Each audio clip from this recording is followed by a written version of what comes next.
Hi there, students! I'm Puppy-Sensei, the Puppy Girl Japanese teacher VTuber of Irium, US. I make Japanese language content to help you level up your abilities. I have a bit of a cold, so if my voice sounds a little funny, that's why. Before we begin today's lesson, I want to do a little bit of housekeeping and lay the groundwork for things that are coming in the next few weeks.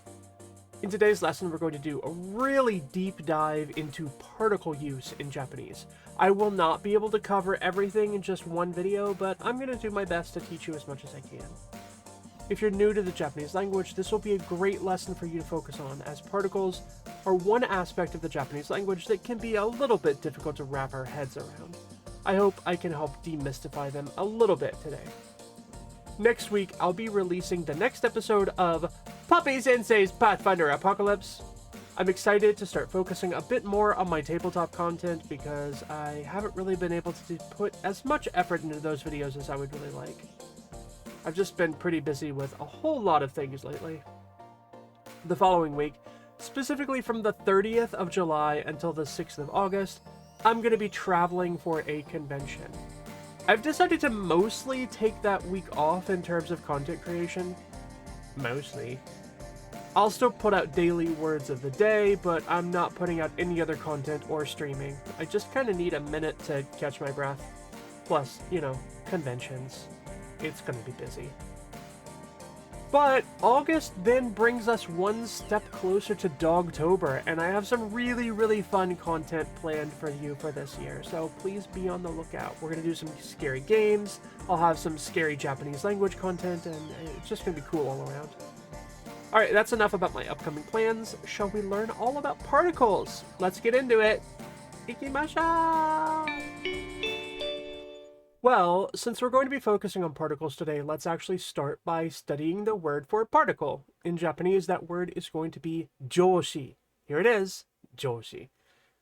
This is actually a word that we've previously seen as one of my words of the day, but it's not going to hurt us to review it. I mean, unless, like, you're studying joshi and then you fall and hurt your butt or something. Be safe if you're listening to my lessons while you're walking. The left half of joshi is an incredibly common kanji. It's the one found in the verb tasukeru, which means to help. And we know that from tasukete kudasai, please help me. It shows up in plenty of kanji compounds that imply assistance or support, and this easily explains why this kanji also shows up in joshi, as particles in Japanese can be thought of as helping words. And then here we have the other half of joshi. On its own, this kanji can sometimes be read kotoba. Kotoba, just by itself, kotoba. We know kotoba means word. And there's another kanji compound that's also read kotoba, but sometimes we can read this kotoba just by itself. In my words of the day, I have been defining this kanji as word or words, but actually it quite specifically means a part of speech. Right?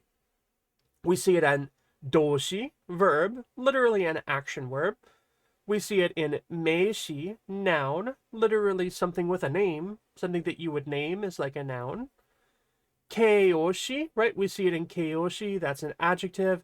Literally a word that describes the form of something, and so on and so on. So we see it in all the different parts of speech. Any part of speech in Japanese is going to use this shi kanji that we see here. So obviously when we push these two together, we're getting the concept of a helping word, right? Or a helpful part of speech. And that's exactly what a particle does in Japanese. It helps us. We're going to spend some time today really talking about particles, what they do, how you use them, what they mean, and why they can sometimes be a little bit confusing. I want to say from the outset that because I'm a linguist, I'm going to use some high-level linguistics terminology as I discuss particles today. I'll do my best to define my terms as I go along, because I know that sometimes I have the tendency to assume that y'all know what I'm talking about when, in fact, you might not. Right? With that in mind, I want to explain the difference between a prepositional phrase and a postpositional phrase. We use prepositions all the time in English, and we might not really think about what prepositions actually are until we sort of think about how you break it down, and it's really a preposition, which means that they go before the thing that they're modifying. In English, common prepositions are things like of, at, in, on, and from. These are difficult words to define, right? What does of really mean? How do you actually define of? We know that it's a preposition. We know that we can use it in this case, in this case, in this case. But can you give a really good definition of what of means? I think it's a little bit difficult. And in Japanese, we're going to find the same thing. In English, prepositions can form phrases like on the car, in my hometown, or during lunchtime. And as I said, they generally go before the thing that they modify, and they tell us something else, something additional. They often kind of answer some kind of question about when or where something has happened or something is located. On the car tells us where something might be. At 4 o'clock tells us when something might have happened. In Japanese, particles basically play a very similar grammatical role to what we think of as prepositions in English. But in almost all cases, Japanese particles are postpositional. That is, they come after the thing that they're modifying. Let me illustrate this with a very simple Japanese sentence. Manager-sama wa watashi no yasai o tabemashita. Manager-sama ate my veggies. Meanie. Right, so in the sentence, manager-sama wa watashi no yasai o tabemashita, there are 3 particles. Can you find them? Ping-pong! You got it! Well done! Yoku dekimashita. Alright, so the 3 particles in the sentence are wa, the topic marker. Wa marks manager-sama as the doer of the sentence, the one who ultimately performed the verb tabemashita. Wa here is marking the individual that answers the question, who did the eating? No is a possessive marker. No marks me, watashi, as the owner of the vegetables that were eaten. No is working to create a larger noun phrase by acting as a conjunction to join watashi and yasai. Watashi no yasai, my vegetables. And my vegetables here all becomes one noun phrase. It's the noun phrase that will get marked by an additional particle in just a second.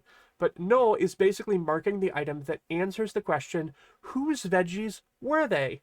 They were mine, and I'm still upset about it. That entire noun phrase, watashi no yasai, then gets marked with o, and that's the object particle. O tells us what the verb has been performed on. It indicates the direct object. Something got eaten. What got eaten? O answers the question, what was it that got eaten? And so in the whole sentence, we have manager-sama wa, it was manager-sama. Watashi no yasai o, my vegetables, tabemashita, got eaten. Ne? This feels very basic, but the role played by Japanese particles is essentially all about telling you what role each individual element within a sentence is playing. I'm really fond of telling my students in my private lessons that you'll typically have more luck understanding a new Japanese sentence if you work backward from the end. Start at the verb, and then each element work backward. Why does that work? Because when we work backward from the end of a Japanese sentence, we're going to find the verb at the end, like we expect.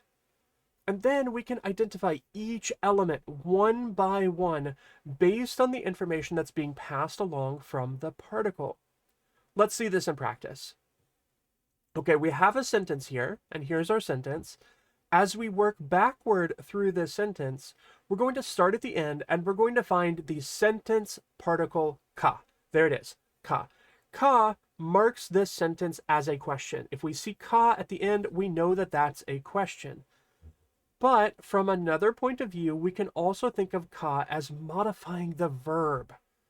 Since we know that the sentence final verb is the central element of the sentence, we know that the verb at the end tells us exactly what has happened in the sentence. It also tells us things like whether the sentence is polite and whether the sentence is in past tense or present tense or something like that, right?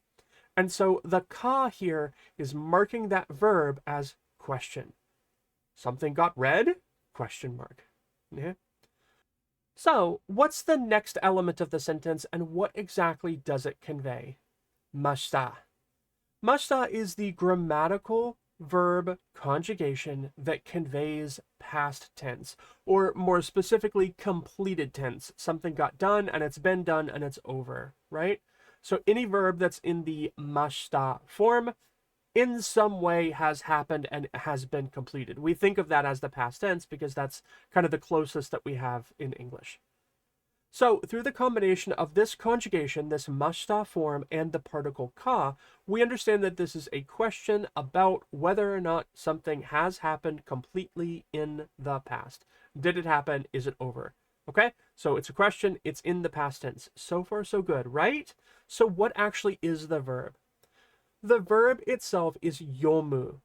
Yomu has been conjugated into yomimashita. So yomu will sound like yomi when it takes the past tense mashita form. It becomes yomimashita. Yeah?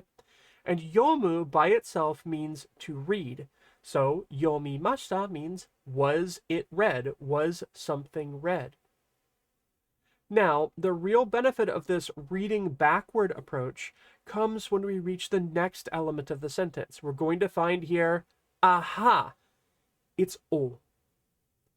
And specifically, it's o written in this very specific hiragana. Do you see this specific hiragana, which is o?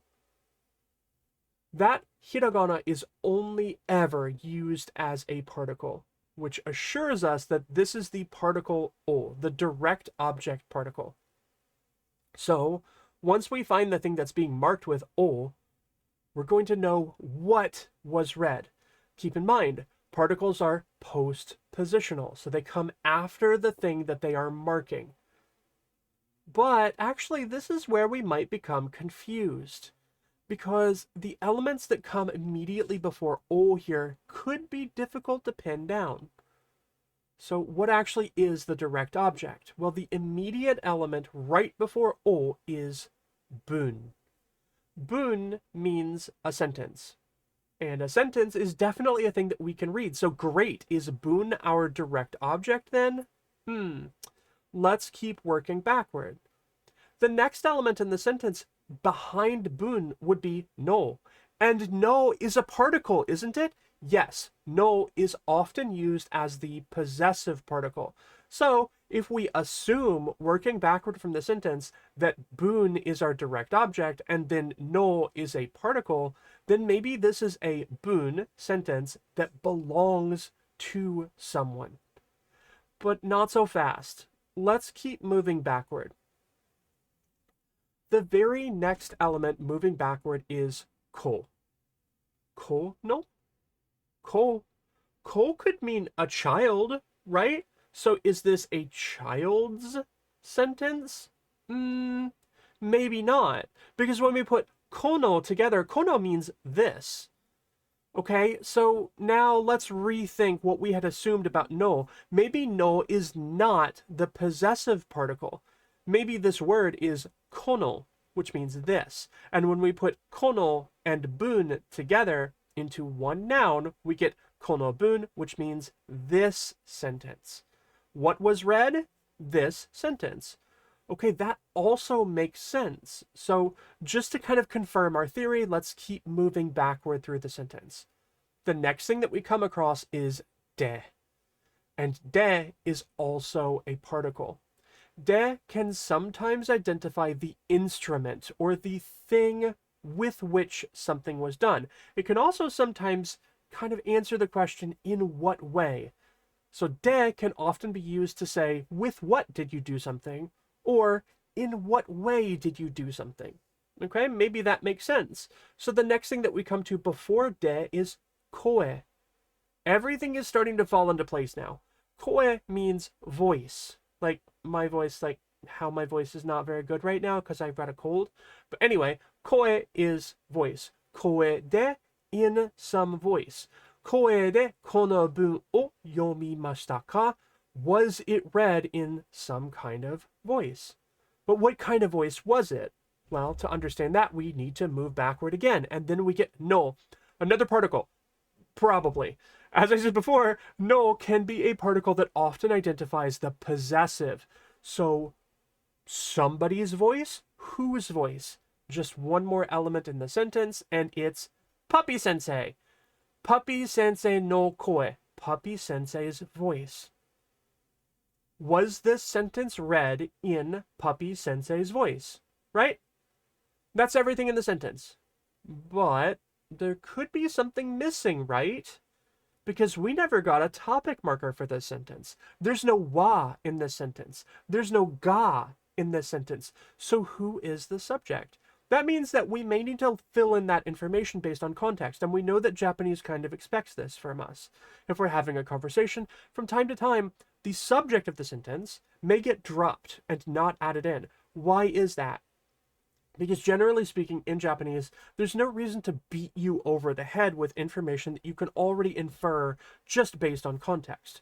So, since this is a question, you might imagine that somebody is asking this question to us. And based on that, you are probably the topic for this sentence, which gives us this really great translation for this sentence. Puppy-Sensei no koe de kono bun o yomimashita ka? Did you read this sentence in Puppy-Sensei's voice? Are you sort of understanding the benefit of this working backward method? It's maybe not for everybody, but for me, I think it makes a whole lot of sense. By working from the end, we can identify what the sentence final particle might be, what the final verb might be, and from the final verb, we can identify what the tense of the sentence is and the politeness of the sentence. Then we can keep working backward. We can find the object. We can find any other modifiers within the sentence. We can find the subject. And then once we have all of these individual elements, it's really just kind of a matter of putting the puzzle pieces together and saying, in what way was this thing done by who? Right? Okay. However, I do want to hone in on this one kind of limitation to this method that I inferred before. Remember when we had a little bit of difficulty identifying the direct object in the sentence? Well, one thing that helps us avoid these types of problems would be to find all the particles in the sentence first, right? So what we want to do, identify all of the particles, and then once identified, work from the end to kind of find all of the individual important chunks. So working from right to left, all of the particles in this sentence are ka, the question particle, o, the direct object particle, de, the instrument particle or the in what way particle, and no, the possessive particle. And if we know all of the particles, then we can use those particles to create delineations in the sentence to identify all of the individual important chunks, right? So the particles can kind of act as buffers between pieces of important information in the sentence. And then we can use those individual chunks to kind of better understand the overall meaning of the sentence. Now, the problem with that is if you don't know all the particles, then you can't very well find all the particles in the sentence. Of course, it sometimes helps that particles are always written in hiragana.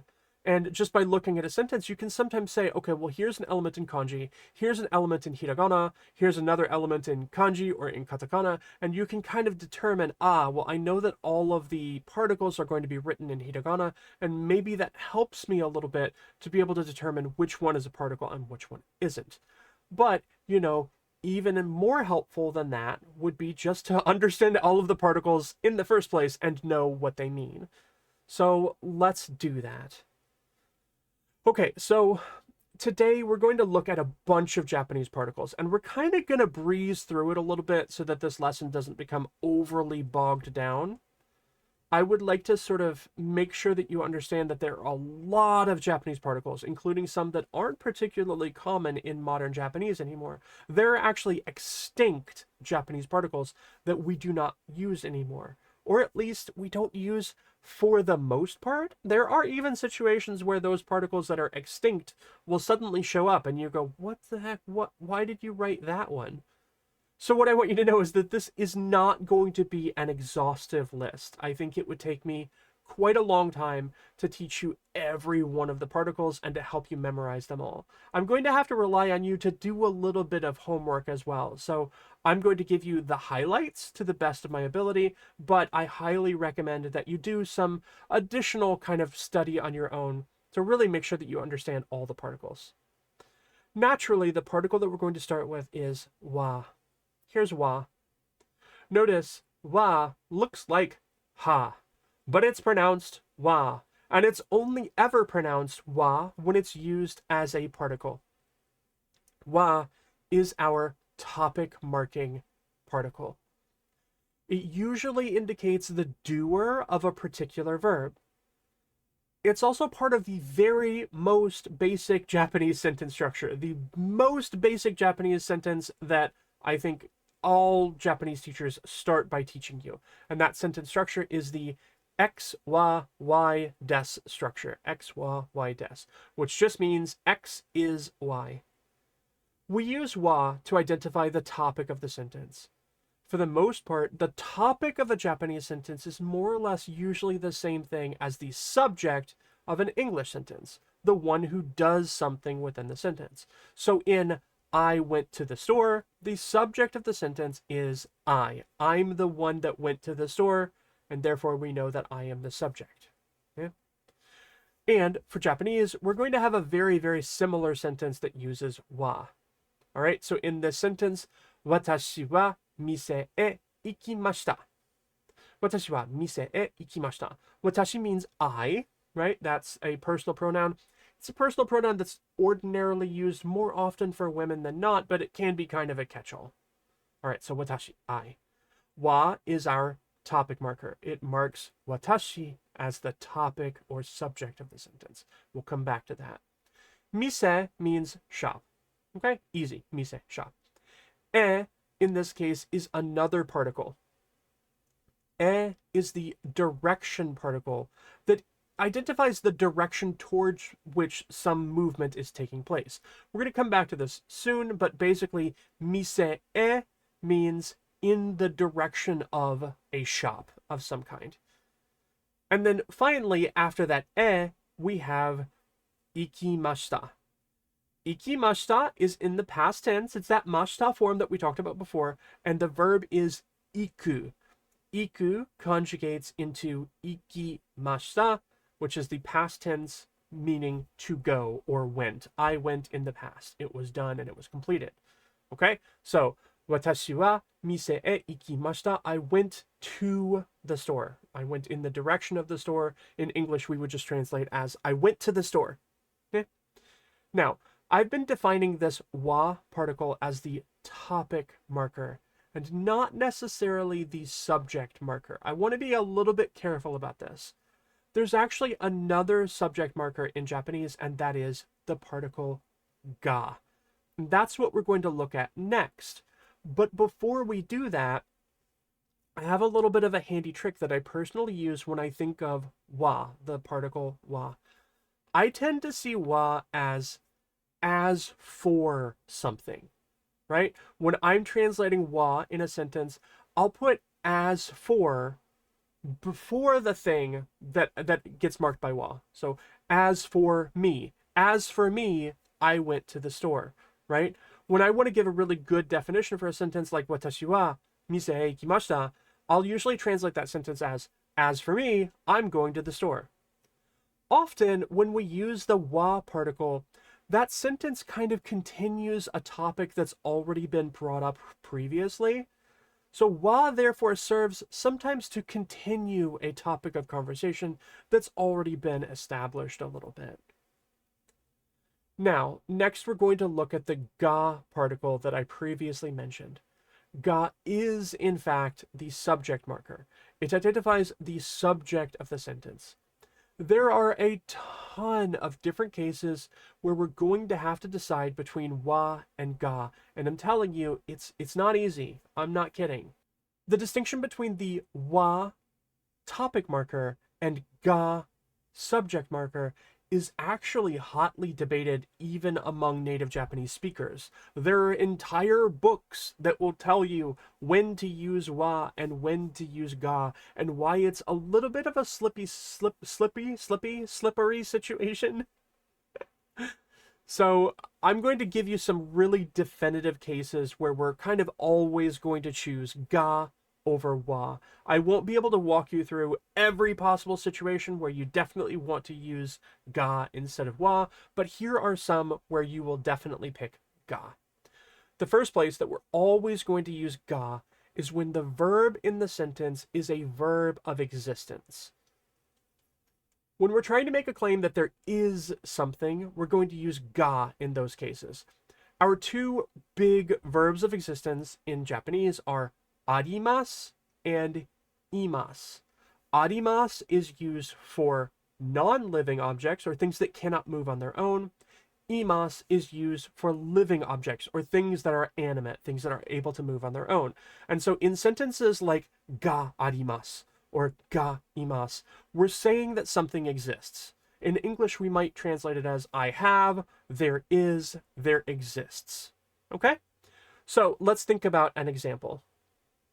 Our example sentence here is 台所に牛乳がありますか? So this sentence is 台所, the kitchen. Ni is another particle. This particle identifies the location that something is or the location where something happened. Next is 牛乳. That's milk. 牛乳. I'm not going to get into why it uses these kanji. Just trust me. 牛乳 is milk. Okay? And then we have ga. That's our subject particle. It's marking everything before it in the sentence as the subject of the sentence. So the 牛乳 here is the subject. 牛乳. What are we looking for? We're looking for milk. Where are we looking? We're looking in the kitchen. Yeah. And then finally we have arimasu. That's our verb of existence for inanimate objects. Yeah. And ka, that's the question marker. So 台所に牛乳がありますか? Do we have milk where in the kitchen? Yeah? All right. So again, what we were talking about before, we can identify what the particles are in the sentence. We have the ka, marks it as a question. We have the ga, which finds the subject. The subject is 牛乳. Then we have the ni, which answers the question of where. Where? In the kitchen. Yeah. We're always going to use ga when we have one of these verbs of existence, like arimasu or imasu. Yeah. The next environment where we know we're going to use ga would be where we're using some kind of verb to talk about our preferences, something we like or something that we want. Now, this really isn't actually an ultimate end-all be-all rule, but in almost all cases, ga is going to be used with suki, meaning to like something, right? So if you're talking about something that you like, nani nani nani ga suki. Nani nani nani ga suki. I like that thing. Okay? There are some other cases, but ski is an easy verb that we're almost always going to associate with this ga particle, just like in this sentence. Very simple sentence. Neko, cat. Ga, the subject marker. Ski, a na adjective actually, which means to like or to prefer, and then that na adjective is going to take the copula da, which is kind of the casual version of is or to be. So really, when we're looking at this sentence in English, we want to translate it as I like cats, right? But actually, what's actually going on here is neko ga suki da. It is the case that I prefer cats. Where's the I coming from? Well, that would be the wa that actually comes at the front of the sentence. So the whole sentence really should be watashi wa, topic particle, particle. Puppy-Sensei can't say the word particle.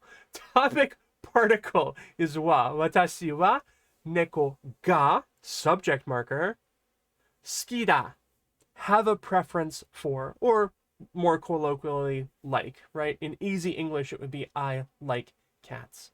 Yeah?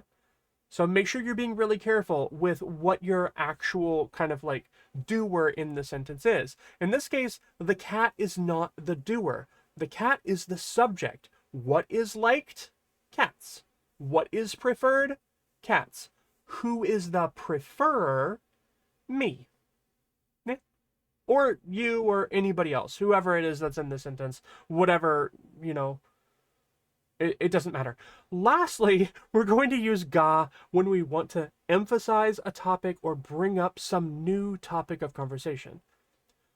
Often this is because we're correcting a sentence that is wrong. So if we look at this sentence, 私が店へ行きました。ね、私が店へ行きました. We saw almost this exact same sentence before, only with wa in place of ga. So why is that? You can imagine somebody asking a question like, did your mom go to the store? Or did mom go to the store? And then you answer the question, in fact, it was you that went to the store, not somebody else. And you would do that with watashi ga, the subject particle here for correction or for emphasis, mise e ikimashita, right? We already identified that as went to the store. Watashi ga mise e ikimashita. I went to the store. Okay, the next particle that we're going to look at is o, the direct object particle. We already talked a little bit about this, but kind of an easy example sentence would be one that says X something, wa, Y something, o, and then some verb, right? 例えば、私はラーメンを食べました. I ate ramen. And there, o is the direct object particle. Please remember that o is pronounced o and not wo, right? It should be pronounced o. Even if it does kind of look like wo, we don't really use wo. And this hiragana only ever shows up as a particle. It's only ever used as this particle o. It's also pretty easy to use. It marks the thing in the sentence that the doer did something to, right? It is the thing upon which some verb was acted upon. Yeah? For example, here's a sentence. 空気を食べている. I am eating a cookie. 空気を食べている. We don't have to have a subject here, right? So the whole sentence might be something like 私は空気を食べている. But we don't have to have that subject because it kind of makes sense. Just saying 空気を食べている, who's doing it? I'm pretty much the only one that can be doing it. Unless you had asked me something like, well, what is Manager-sama doing right now? And I said, 空気を食べている. Well, she's eating a cookie. Yeah. 食べている implies that you're doing that thing right now. You're eating it right now. That te iru conjugation is the current in progress verb conjugation. Tabete iru, it's happening right now. Somebody is eating something at this moment. And what is being eaten? A cookie. And we know that because cookie is marked with o, the object particle. It is the direct object, right? So cookie o, that's the thing being eaten, right?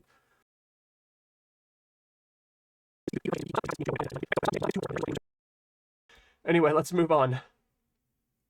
After o, the next particle that we're going to look at is de.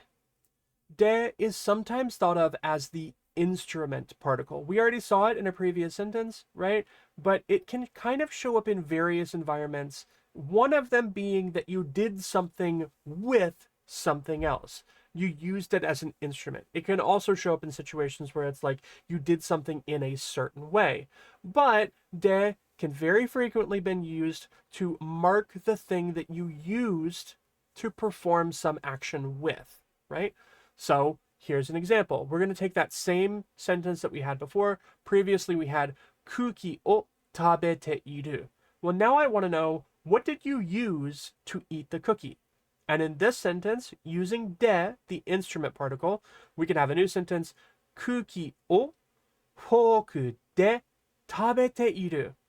I am eating a cookie with a fork. You monster. It's a cookie. Why are you using a fork? It doesn't matter. The point is that de is marking the instrument, the thing with which you performed the verb. The verb was tabete iru. I am eating. What was the thing being eaten? Kuki. Kuki is marked with o. And then de marks the thing that you were using to do the eating. Foku de tabete iru. Eating with a fork. Now, de actually gets used in other environments, including some situations where it's used to mark the location that something is happening. It can sometimes be translated as at or in. But that's also kind of a pretty complex story, and we're not going to get into it today. I mostly just want you to recognize that de is a particle, and it's often identified as the instrument particle. The next particle is actually a sentence final particle.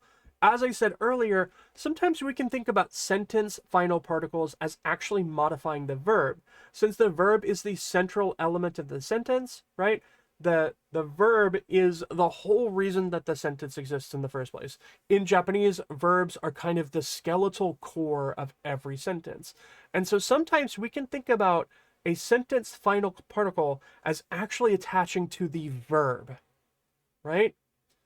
And in the case with ka, that's very easy. Ka appears at the end of the sentence, and it can turn any statement into a question. Watashi wa mise e ikimashita. I went to the store. All we have to do is add a ka, and then we get a question. Watashi wa mise e ikimashita ka? Did I go to the store? You don't necessarily have to change your cadence in Japanese the way that we do in English. So if I was going to say, go to the store? That's almost definitely a question. In Japanese, you don't really need to do that, right? All you have to do is add ka. And any Japanese statement can be turned into a question that easy. That easy. Just add ka after the verb. You want to make sure that you add it after any tense or any politeness that you add to the verb through conjugation. But as long as ka is the last element of the sentence, then you automatically know that's a question, and it's referring to whether or not that verb happened or is happening. Okay? Easy, right? No is another particle that we're going to look at, and no is the possessive particle. We sometimes translate it as apostrophe s or of, right? We use it in cases where something belongs to someone, like watashi no kagi, my keys, or sensei no lesson, sensei's lessons. Generally speaking, no, when used in this way, is always going to connect nouns. It can be an object that you own, right? So we talked before about something like watashi no smaho, my cell phone, right? And no there is this possessive. It means that the cell phone belongs to me. But you can also have situations where you use no to identify that you belong to an organization, right? So, idiom no Puppy-Sensei. I am Puppy-Sensei of Irium. ですね? Something like that. So you could have company no person, the person belonging to that company, or a school, right? Nani nani nani no daigaku no Puppy-Sensei. The Puppy-Sensei that goes to or teaches at this college or this university or something like that. Okay? Hopefully that makes sense. So it doesn't have to be possession as in I have a possession. It can also be affiliation. Now, there are other cases where no is going to be used to perform other grammatical actions. No can also act as a nominalizer, so it can make a noun out of a verb, but those aren't really in the scope of this really basic kind of primer that I'm doing today, so I'm not going to get into the other uses of no. The next particle is one that I really like, and this is mo, and I think it's another very interesting one. Mo means this as well, or this too, right? We use it when we want to emphasize that something else is also true, right? this thing is true, but also this additional thing is true as well.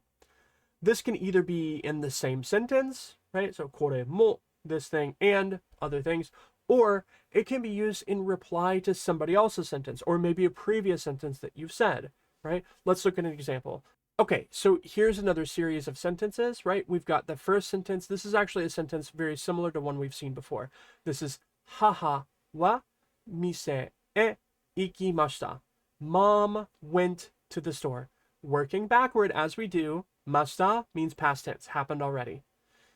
Iku becomes ikimashita, and that iku verb means to go, so ikimashita means went in the past.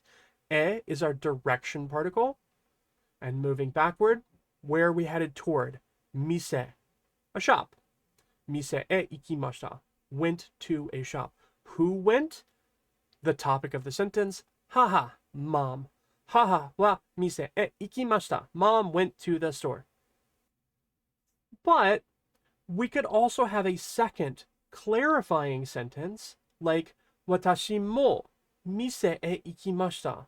That sentence means I also went to the store. That mo there is filling in additional information. And I want you to be really conscious of what we've actually done here. Look at the second sentence. It doesn't have the topic marker wa, because we've replaced wa with mo.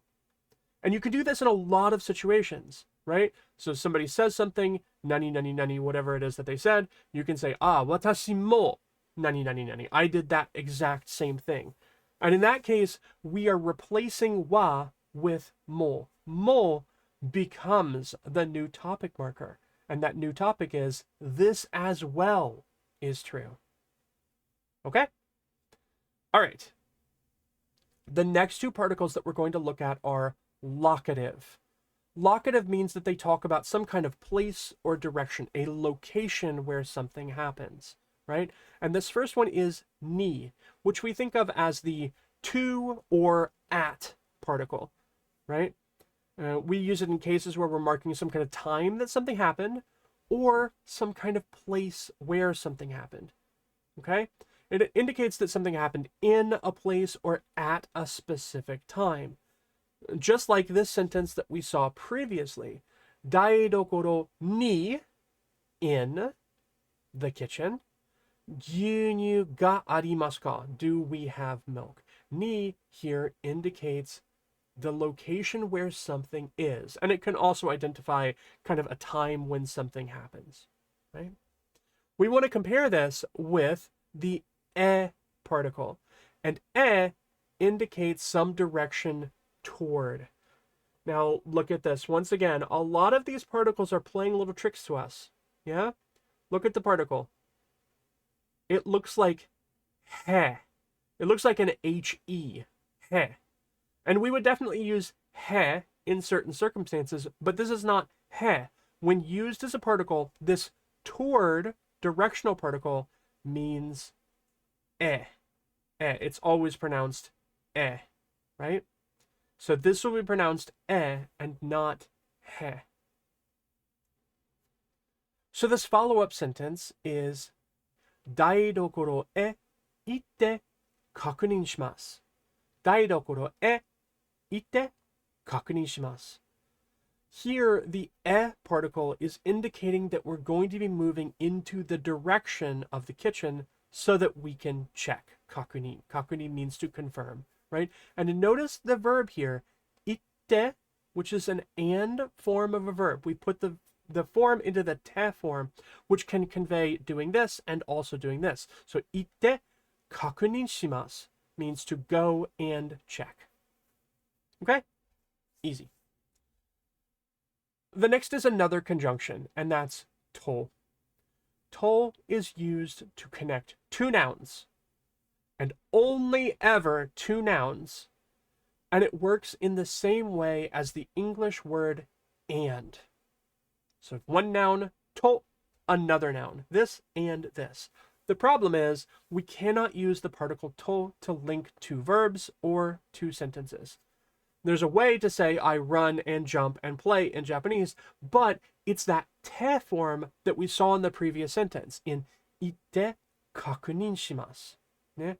We cannot use と there. と is not going to work in the same way as and in English, because in English we can say I run and jump and do this and do this and do this and do this. We can't do that in Japanese, not with to. Instead, to is going to be used to create closed lists of things. Closed lists. What do I mean by closed lists? Well, let's look at this sentence. 猫と犬が好きです。猫と犬が好きです。In this sentence, that means I like cats and dogs, and that's it. That's the end of the list. So the whole list is I like cats and dogs. There's nothing else in that list. I like cats. I like dogs. That's the end of the list. Now, I want to make this really, really clear. That does not mean that I hate everything else in the world. If that sentence is 猫と犬が好きです, that does not mean that everything else in the world I dislike, because the only thing that I like is a cat and a dog. It just means that I've created a list of two things that I like, and those are the only two things that I want to convey to you in my sentence. My sentence means I like cats and I like dogs, and that's it. That's the whole sentence. I like cats and dogs, and I'm not including anything else in that list. Now, I want to compare this with the particle ya. So to creates a closed list, but ya creates an open list. The ya particle takes the place of to, and it means something like I like this thing, and I like this thing, and also I like other things. So, in a sentence like 猫や犬が好きです, the ya particle here in 猫や犬が好きです opens that list up. That sentence means I like cats and I like dogs and I like other things too. It's not a closed list, it's an open one. Usually, when you're creating an open list with ya, you mean something like I like cats and dogs and other animals, right? So you're kind of grouping things together and saying, I like stuff within the category animals, including things like cats and dogs. And so when I'm translating a sentence with ya, if I had 猫や犬が好きです, I would say, I like cats and dogs and other animals too. Something like that. All right? The next two particles that we're only very briefly going to touch on are kara and made. Now, this doesn't necessarily have to be used in one kind of closed circuit. Not every sentence that includes kara is also going to include made. They can be used on their own, but kara means from, and made means until, or to the limit of, right? As I said, we're not going to spend a lot of time talking about kara and made today, but as I said, kara means from, made means to. From one thing to another. Uchi kara mise made. From the house to the store. Something like that, right? There are also a bunch of sentence ending particles that we often use in Japanese as well. I'm not going to go through all of them because there are quite a few. But we'll talk very, very briefly about sentence ending particles. The first one that we'll look at is ne. Ne is the in it particle. Isn't it the case? Isn't it the case that? Isn't it so? We can put ne at the end of any sentence in place of ka, right? We don't want to use ka and ne in the same sentence. And the reason is because when you use ka in a sentence, you're expressing a degree of uncertainty, right? Mise ikimashita ka? Did you go to the store? I have no idea if you went or not. But in a different sentence, mise ikimashita ne? You went to the store, didn't you? Didn't you do that? Ne is pretty cool because we can think of it as an engagement particle. It's not really a question. Instead, it's something that kind of opens the door for somebody else to agree or to disagree with you. It wants the other person in the conversation to engage with you. It wants to get an answer. It's looking for, is this true or isn't it? We're going to talk more about conversational engagement in a future lesson, but for now, I just think, it's a pretty, general particle, sentence ending particle that I think pretty much everybody knows. And as a result, right, it's this kind of isn't it. I really like to think of it as the British in it, right? So at the end of your sentence, this is true, in it, right? But it is conversationally engaging. It asks the other person to respond in some way. Then we have some other sentence final particles that do things like create emphasis, mark your sentence as feminine, or, you know, make you sound like an anime character, right? Like yo, which is an emphasis particle, right? And wa, which can be a kind of feminine sounding particle. You can end your usually casual verb plus wa, and it creates a kind of feminine voice a little bit. Or Zol, right? Which I hear in anime all the time. Ikuzo! Something like that. And it's very emphatic, and it creates this kind of almost yelling situation. Make sure that when you use a sentence final particle, that you're conjugating the verb first for things like tense and politeness, and then adding the final particle. So you want to make sure that you never put a sentence final particle in between the verb and the things that you conjugate for that verb. It is a sentence final particle, and that means that it should really be the last thing in the sentence. I know I always say that the verb is the last part of a Japanese sentence, and it is, because the sentence final particle really is marking the verb. So you should have things like verb, is this sentence past tense, present tense, is this sentence casual, polite, and then the sentence final particle. Pretty easy, right? Whew. That was a pretty deep dive into particles, and honestly, we barely scratched the surface. But I really feel like we dug deep today. Huh. Puppy-Sensei digs deep. I like that, actually. I'm going to go ahead and close off today's lesson. We learned a lot. I think I could have talked for another hour about particles in Japanese and how they're interesting, but also very, very difficult. I think the really important thing to note is that, technically speaking, we don't have particles in English, but Japanese particles very much work in the same way as prepositions in English, as these words like to and from and av. Yeah? What is av? Why did I say av? I meant of. Anyway.